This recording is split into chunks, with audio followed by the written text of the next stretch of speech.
તમે આવી? હા આજે થોડું મોડું થયું ઓફિસમાંથી. શું કરે? કામ. હાય.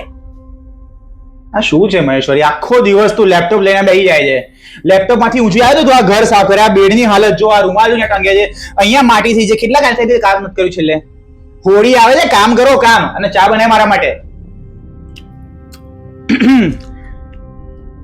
પોપકોર્ન. પોપકોર્ન ક્યાંથી લાવી તું?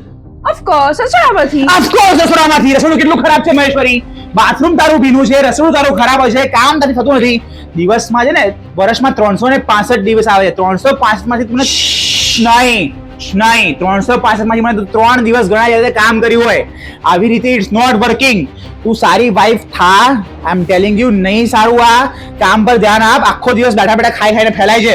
સારું કામ કર. ફેરાઈશ જ, જે કરવું એ કર.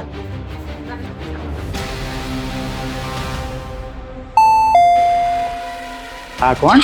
હું મનીષા છું. હું નાયબ્રુમાંથી આવી છું. મને મહેશ્વરી મેમે બોલાવી છે ઘર ક્લીન માટે. આવો આવો, અંદર આવો. મેં જ બોલાયા છે, તમે અંદર આવી જાઓ. શેના માટે બોલાયા છે? ક્લીનિંગ માટે. આવો. બહુ પૈસા આવી ગયા લાગે છે તારી પાસે.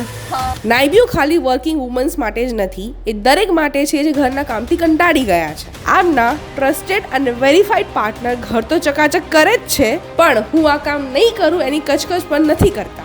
કચરા, પોતું, કપડાં, વાસણ કશું પણ કરાવો, બધું એક જ પ્રાઇસમાં આવી જાય છે.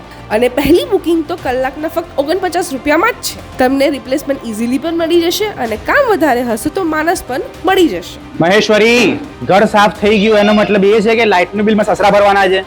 જ્યારે કશું કહીએ ને લૂક આપવાના. લૂક ના આપ, જશું કહીએ તો કામ કર. લઈ લીધો ફરી ફોન મંતરવા માટે. ખબર નહીં શું ટીગ્રામ કરશે, કોને ફોન કરીને બોલાવશે. હા કોણ? હિમાંશુ જોશી. હા જોશી. હા ચલો, તમારી વાઈફે તમારી કમ્પ્લેન કરી છે પોલીસ સ્ટેશન પર. એ પણ મેં કશું કર્યું જ નથી. ચાલો હું એકદમ જાગૃત પતિ છું યાર.